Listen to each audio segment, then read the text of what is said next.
क्यों इस बार का ये कॉन्क्लेव ऐसे समय में हो रहा है जब दुनिया के दो बड़े रीजन में युद्ध की स्थिति है। ये दोनों रीजन ग्लोबल इकोनॉमी के लिए और ख़ास तौर पर एनर्जी सिक्योरिटी के लिहाज से बहुत अहम है। इतनी बड़ी ग्लोबल अनसर्टेनिटी के बीच हम सभी यहाँ द इंडियन एरा यानी भारत के युग की चर्चा कर रहे हैं। ये दिखाता है कि आज भारत पर विश्वास कुछ अलग ही है। ये दिखाता है कि आज भारत का आत्मविश्वास भी कुछ विशेष है। साथियों, आज भारत दुनिया की फास्टेस्ट ग्रोइंग मेजर इकोनॉमी है। आज भारत जीडीपी के हिसाब से 5th लार्जेस्ट इकोनॉमी है। हम ग्लोबल फिनटेक एडॉप्शन रेट के मामले में नंबर 1 है। आज हम स्मार्टफोन डेटा कंजम्पशन के मामले में नंबर 1 है।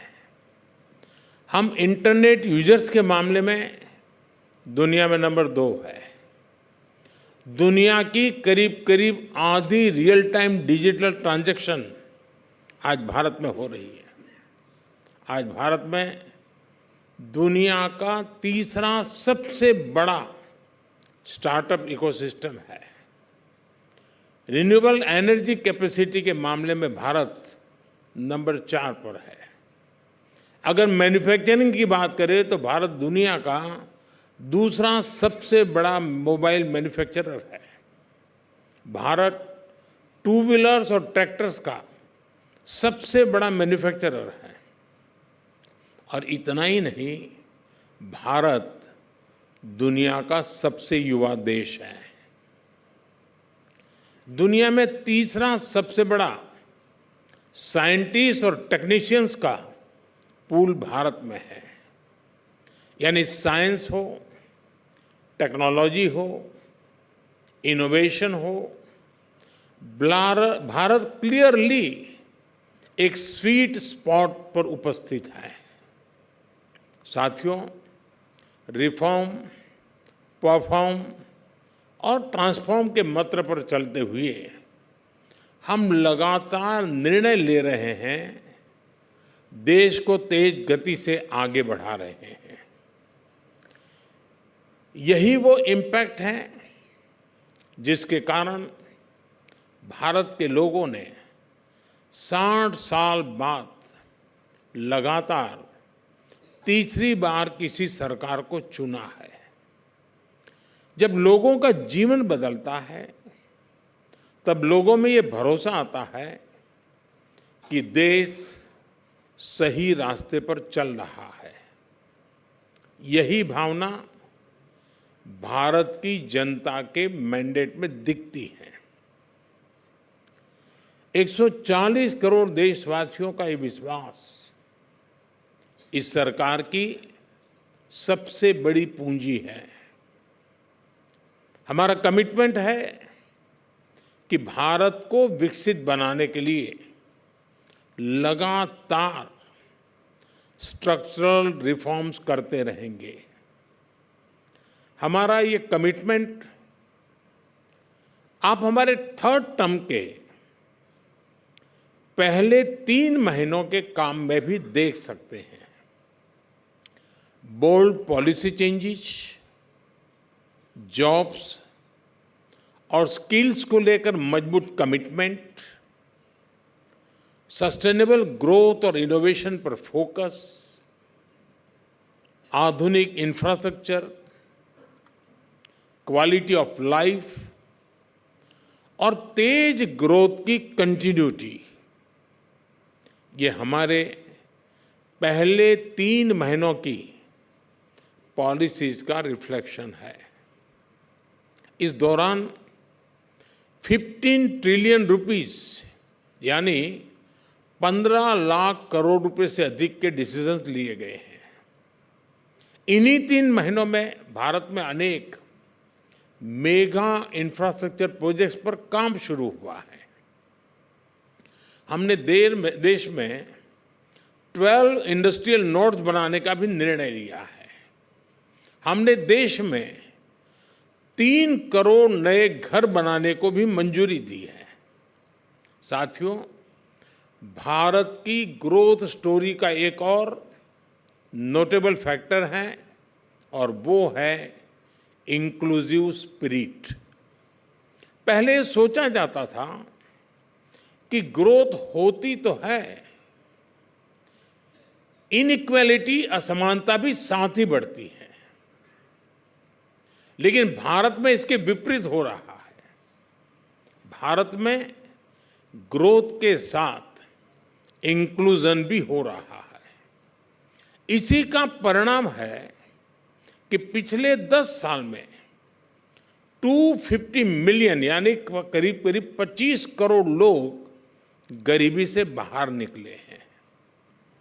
भारत की तेज प्रगति के साथ हम ये भी सुनिश्चित कर रहे हैं कि इनइक्वालिटी कम हो, विकास का लाभ सभी तक पहुंचे। साथियों, आज भारत की ग्रोथ को लेकर जो भी प्रेडिक्शन हो रही है, उनका कॉन्फिडेंस भी बताता है कि भारत किस दिशा में है। यह पिछले कुछ हफ्तों और महीनों के आंकड़ों में भी देख सकते हैं। पिछले साल हमारी इकोनॉमी ने हर प्रेडिक्शन से बाहर कहीं बेहतर किया। वर्ल्ड बैंक हो, IMF हो, मूडीज हो, सभी ने भारत से जुड़े फोरकास्ट को अपग्रेड किया है। ये सारे संस्थान कह रहे हैं कि ग्लोबल अनसर्टेनिटी के बावजूद भारत 7+ रेट्स के साथ ग्रो करता है। वैसे हम भारतीयों को पूरा कॉन्फिडेंस है कि हम इससे भी कहीं बेटर परफॉर्म करेंगे। फ्रेंड्स, भारत के इस कॉन्फिडेंस के पीछे कुछ ठोस कारण है। मैन्युफैक्चरिंग हो या फिर सर्विस सेक्टर, आज दुनिया भारत को इन्वेस्टमेंट के लिए पसंदीदा जगह मान रही है। ये कोई कोइंसिडेंस नहीं है, बल्कि ये बीते 10 साल में हुए बड़े रिफॉर्म्स का ही नतीजा है। इन रिफॉर्म्स ने भारत के मैक्रो इकोनॉमिक फंडामेंटल्स को ट्रांसफॉर्म कर दिया है। जैसा एक उदाहरण भारत के बैंकिंग रिफॉर्म्स का है। हमारे बैंकिंग रिफॉर्म्स ने बैंकों की फाइनेंशियल कंडीशन को तो मजबूत किया ही है, उनकी लैंडिंग कैपेसिटी को भी बढ़ाया है। इसी तरह GST ने अलग अलग सेंट्रल और स्टेट इनडायरेक्ट टैक्सेस को इंटीग्रेट किया है। इंसॉल्वेंसी एंड बैंक्रप्सी कोड यानी IBC ने रिस्पॉन्सिबिलिटी, रिकवरी और रिजोल्यूशन का नया क्रेडिट कल्चर डेवलप किया है। भारत ने माइनिंग, डिफेंस, स्पेस जैसे अनेक सेक्टर्स को प्राइवेट प्लेयर्स के लिए, हमारे यंग एंटरप्रेन्योर्स के लिए खोला है। हमने FDI पॉलिसी को लिबरलाइज किया ताकि दुनिया भर के इन्वेस्टर्स के लिए यहाँ ज़्यादा से ज़्यादा अवसर बन सके।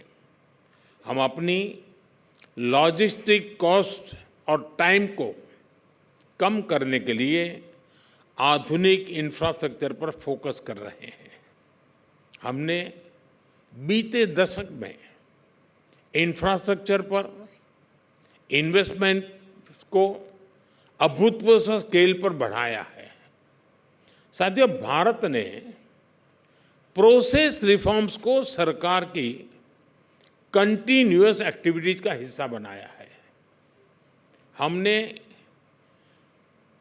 40,000 से ज्यादा कंप्लायंसेस को खत्म किया। कंपनीज एक्ट को डीक्रिमिनलाइज किया। ऐसे दर्जनों प्रोविजंस थे जिसके कारण पहले बिजनेस मुश्किल था, हमने उनमें बदलाव किया। कंपनी स्टार्ट करने, बंद करने, क्लियरेंस को आसान बनाने के लिए नेशनल सिंगल विंडो सिस्टम शुरू किया गया। अब हम राज्य स्तर पर प्रोसेस रिफॉर्म को गति देने के लिए राज्य सरकारों को प्रोत्साहित कर रहे हैं। साथियों, भारत में मैन्युफैक्चरिंग को गति देने के लिए हम प्रोडक्शन लिंक इंसेंटिव लेकर आए हैं। इसका इम्पैक्ट आज बहुत सारे सेक्टर्स में दिख रहा है। अगर मैं बीते 3 साल में ही पीएलआई के इम्पैक्ट की बात करूं तो करीब 1.25 ट्रिलियन यानी 1.25 लाख करोड़ रुपए का इन्वेस्टमेंट आया है। इससे करीब 11 ट्रिलियन यानी 11 लाख करोड़ रुपए का प्रोडक्शन और सेल्स हुई है। स्पेस और डिफेंस सेक्टर में भी आज भारत की ग्रोथ शानदार है। इन दोनों सेक्टर्स को ओपन किए अभी ज्यादा टाइम नहीं हुआ है। स्पेस सेक्टर में 200 से ज्यादा स्टार्टअप्स आ चुके हैं। आज हमारी टोटल डिफेंस मैन्युफैक्चरिंग का 20% कंट्रीब्यूशन हमारी प्राइवेट डिफेंस कंपनियों का है। साथियों, इलेक्ट्रॉनिक सेक्टर की ग्रोथ स्टोरी तो और भी अद्भुत है। 10 साल पहले तक भारत ज्यादातर मोबाइल फोन का बड़ा इंपोर्टर था।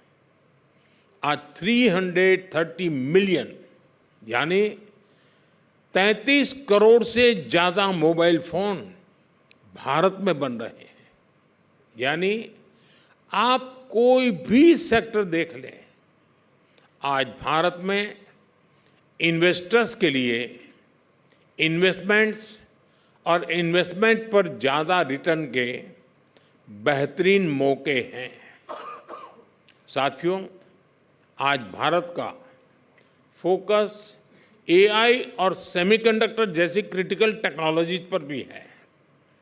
इनमें हम काफी ज्यादा इन्वेस्टमेंट कर रहे हैं।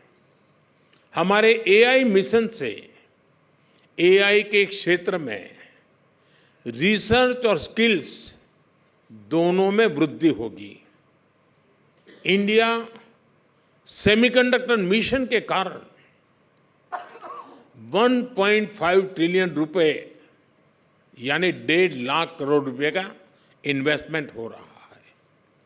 बहुत जल्द ही भारत के 5 सेमीकंडक्टर प्लांट्स दुनिया के कोने कोने में मेड इन इंडिया चिप्स पहुंचाने लगेंगे। फ्रेंड्स, आप सभी जानते हैं कि भारत एफोर्डेबल इंटेलेक्चुअल पावर का सबसे बड़ा सोर्स है। इसकी गवाही दुनिया भर की कंपनियों के 1700 से अधिक ग्लोबल कैपेबिलिटी सेंटर्स है जो आज भारत में काम कर रहे हैं। इनमें 2 मिलियन यानी 20 लाख से ज्यादा भारतीय नौजवान दुनिया को हाईली स्किल्ड सर्विस दे रहे हैं। आज भारत अपने इस डेमोग्राफिक डिविडेंड पर अभूतपूर्व रूप से फोकस कर रहा है और इसके लिए एजुकेशन, इनोवेशन, स्किल्स और रिसर्च पर खास ध्यान दिया जा रहा है। हमने न्यू नेशनल एजुकेशन पॉलिसी बनाकर इस क्षेत्र में बहुत बड़ा रिफॉर्म किया है। बीते 10 साल में हर हफ्ते एक नई यूनिवर्सिटी और हर दिन 2 नए कॉलेज खोले गए हैं। इन 10 सालों में हमारे यहाँ मेडिकल कॉलेजों की संख्या 2 गुनी हो गई है। और साथियों, क्वांटिटी ही नहीं बल्कि हम क्वालिटी एजुकेशन पर भी उतना ही बल दे रहे हैं। इसलिए ही बीते 10 साल में क्यूएस वर्ल्ड यूनिवर्सिटी रैंकिंग में भारतीय इंस्टीट्यूशंस की संख्या 3 गुना से ज्यादा हो चुकी है। इस साल के बजट में हमने करोड़ों युवाओं की स्किलिंग और इंटर्नशिप के लिए स्पेशल पैकेज अनाउंस किया है। पीएम इंटर्नशिप स्कीम के तहत पहले दिन ही 111 कंपनियों ने पोर्टल पर रजिस्टर किया है। इस स्कीम के तहत हम 1 करोड़ युवाओं को बड़ी कंपनियों में इंटर्नशिप में मदद कर रहे हैं। साथियों, बीते 10 सालों में भारत का रिसर्च आउटपुट और पेटेंट्स भी तेजी से बढ़े हैं।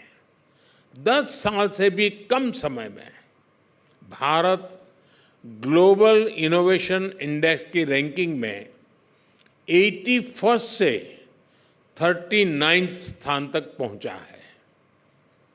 यहां से हमें और आगे जाना है। अपने रिसर्च इकोसिस्टम को मजबूत करने के लिए भारत ने 1 ट्रिलियन रुपए का रिसर्च फंड भी बनाया है।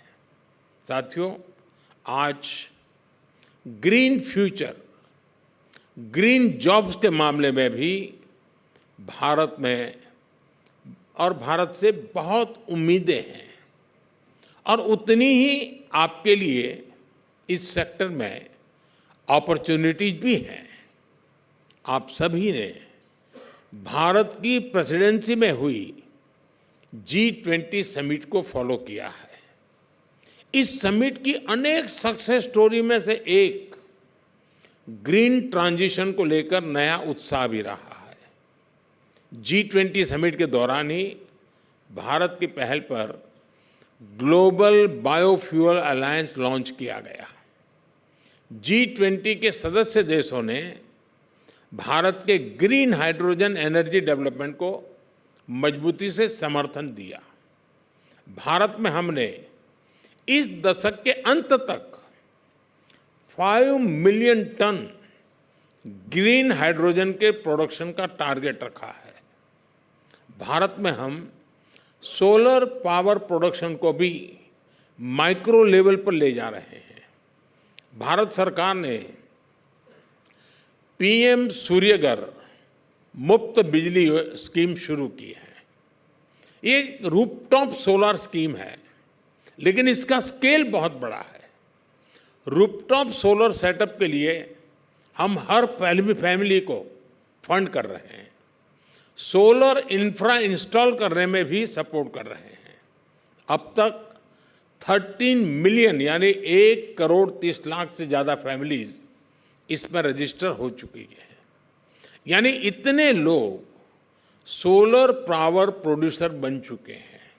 इससे हर फैमिली को ऑन एन एवरेज 25,000 रुपये की बचत होने वाली है। हर 3 किलोवाट सोलर बिजली पैदा करने पर 50 to 60 टन कार्बन डाइऑक्साइड का एमिशन भी रुकेगा। इस स्कीम से करीब 17 लाख जॉब्स पैदा होगी। स्किल युवाओं की भी एक बड़ी फौज तैयार होगी। यानी आपके लिए भी सेक्टर में भी इन्वेस्टमेंट करने के लिए नए मौके बन रहे हैं। साथियों, आज इंडियन इकोनॉमी एक बहुत बड़े ट्रांसफॉर्मेशनल चेंज से गुजर रही है। मजबूत इकोनॉमिक फंडामेंटल्स के आधार पर Indian economy sustain high growth के रास्ते पर है। भारत आज सिर्फ टॉप पर पहुंचने के लिए ही तैयारी नहीं कर रहा है, बल्कि टॉप पर बने रहने के लिए मेहनत कर रहा है। हर सेक्टर में आज दुनिया के अपार अपॉर्चुनिटी है। मुझे विश्वास है कि आने वाले दिनों में आपकी चर्चा से अनेक वैल्यूएबल इनपुट्स आएंगे। मैं इस प्रयास को बहुत बहुत शुभकामनाएं देता हूं और मैं आपको विश्वास दिलाता हूं कि ये हमारे लिए डिबेटिंग क्लब नहीं है। यहाँ जो चर्चाएं होती हैं, जो बातें उभर करके आती हैं, डूज एंड डोंट्स के लिए उसमें से जो हमारे लिए उपयोगी होते हैं, हम इसको रिलीजियसली सरकार की सिस्टम में फॉलो करते हैं। हम इसको हमारी पॉलिसी का हिस्सा बनाते हैं, वो हमारे गवर्नेंस का हिस्सा बनाते हैं। और इसलिए आप जो समय दे कर के ये मंथन में जुड़ते हैं, वो अमृत हमारे देश में हम हमारे भविष्य को और अधिक उज्जवल बनाने के लिए काम में लेते हैं।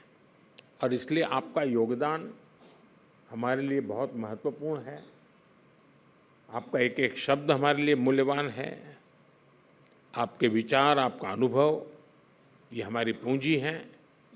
मैं एक फिर आप सबके इस योगदान के लिए आपका धन्यवाद करता हूं।